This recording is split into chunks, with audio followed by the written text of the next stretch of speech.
Going with the flow. The needy and indignant drift passively with life's current while the fighter struggles against it. Most people aren't purely one role, but shift between them over time. None of these approaches are truly effective, so if fighting is exhausting and passivity is unproductive, what other options are there? From the transurfing point of view, all ways seem completely absurd. Transurfing offers a whole new way. Do not ask, do not demand, and do not fight. Just go and take it. The fighter in particular pushes against life's current, provoked by pendulums, wasting energy battling instead of using the flow to their advantage. Their mind is fixated on struggle, making forceful decisions where calm, intentional actions would work far better. Imagine a person who doesn't fight against the flow, passively drift like a paper boat, but navigates intentionally. They steer in harmony with the current, calmly adjusting for obstacles, sandbanks, and hazards to stay on their chosen path. This is the person in control at the helm. How useful is it to think of life in terms of flow, and why is it so injurious to swim passively or try to resist the flow? The information that lies in the alternative space is stationary like a matrix.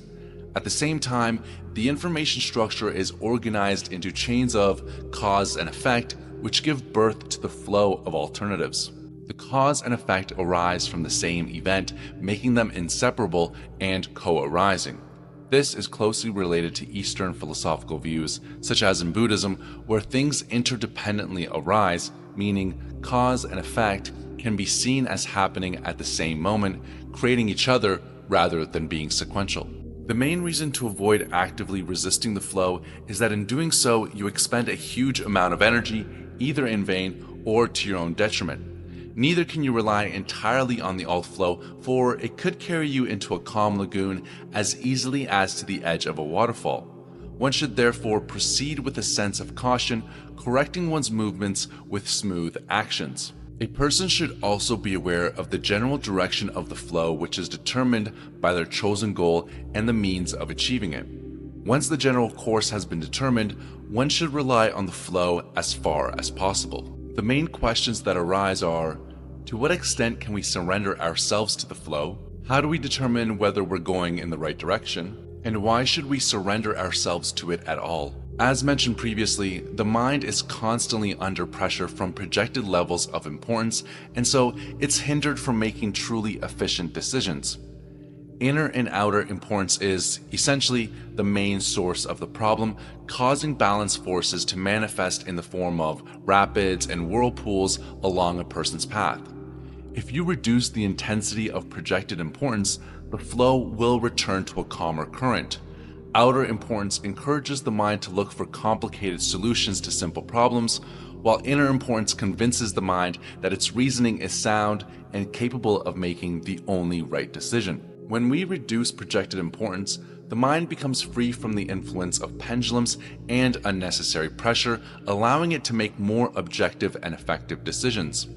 Without the burden of importance, the mind doesn't need excessive intellectual effort. Solving everyday problems still requires logic and analysis, but with much less energy. The flow of alternatives is a luxurious gift which, paradoxically, the mind hardly ever uses. The alt flow contains the solutions to all our problems.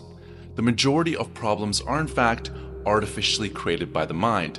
Pendulums prod the anxious mind, which sets about solving all sorts of problems just to try and keep the situation under control. Its willful decisions are for the most part pointless, like randomly slapping your hands on the surface of the water.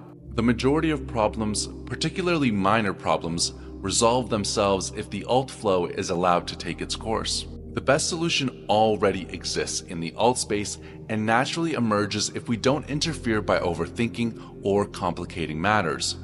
The alt flow follows the principle of optimality, where cause and effect chains move along the path of least resistance. This energy-efficient path ensures that solutions arise effortlessly if the mind avoids getting caught up in pendulum-driven complexities. Nature, like the alt flow, always seeks the simplest and most efficient way forward. A great example of this is when researchers took a slime mold to replicate the Tokyo subway system. In this experiment, the slime mold was placed on a map of Tokyo with food sources positioned where major cities or stations would be located. As the mycelium extended to reach all the food sources, it created a network of connections. Interestingly, the network designed by the mycelium was highly efficient, closely resembling the Tokyo subway system designed by engineers. This demonstrated how natural systems can optimize connections and paths using minimal resources and energy, sometimes outperforming human planning in terms of efficiency and resilience. When learning something new or improving how we do familiar tasks, the most effective approach is surprisingly simple. Follow the principle of harmonious movement by doing everything in the easiest and simplest way possible. The most optimal alternatives to any action are organized in streams, which are like chains comprised of links which represent an optimal cause and effect. Deciding to take the next step in a given action is like choosing the next link in the chain. It's just a matter of deciding which link is part of that stream. What normally happens, though, is that a person makes a logical decision based on what they think would be the most correct answer based on their day-to-day experience of life. The mind often relies on logic to make decisions, believing it can calculate and explain everything, but this isn't always true. You've likely experienced moments where a better approach became clear only after it was too late. This happens because the mind's decisions don't always align with the optimal flow of cause and effect. Logical thinking alone rarely leads to the best actions, especially when the mind is under pressure from stress, anxiety, or distractions caused by pendulums. This constant pressure makes the mind reactive and prone to forcing its will on the situation. Detach yourself emotionally as if you were simply an administrator and observe your work from the outside. Everything can be done a lot more simply than you think. Yield to the simplicity. It is the mind, not the alternatives flow, that carries you to the edge of the waterfall. Spending just one day truly going with the flow reveals its surprising and helpful nature. When solving problems, choose the easiest approach. When distractions arise, avoid immediate resistance and just observe the situation. Aim for the simplest solution and let it happen with ease. When others present different ideas, refrain from immediate argument. The rational mind may not see the alternative. Activate your inner guardian to observe before acting. Allow situations to unfold naturally without rushing to control. Try not to get in the way of the flow of life, and you'll feel much better for it. While gliding in the alternatives flow, you need to calmly accept possible deviations from the scenario, but you should also pay attention to the signs. Lines of life are qualitatively different from each other. Signs warn us because they appear before the transition to another line. Signs create a feeling as if something is not quite right.